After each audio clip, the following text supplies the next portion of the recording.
नमस्कार. आमचे प्रतिनिधी मोईन कादरी यांनी दिलेली अधिकची माहिती अशी की जागतिक एड्स दिनानिमित्त भव्य मोटरसायकल रॅलीचे आयोजन करण्यात आले होतं.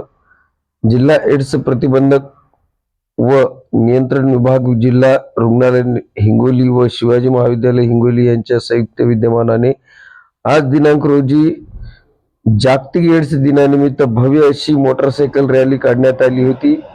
यावेळी शासकीय वैद्यकीय महाविद्यालयाचे वैद्यकीय अधीक्षक डॉक्टर दीपक मोरे, जिल्हा क्षयरोग अधिकारी डॉक्टर देवेंद्र जायभाय, प्राचार्य डॉक्टर रामदास मुक्टे, उपप्राचार्य बाळासाहेब क्षीरसागर, SRT नोडल अधिकारी डॉक्टर मनीष मुकलवारवे याच्यासह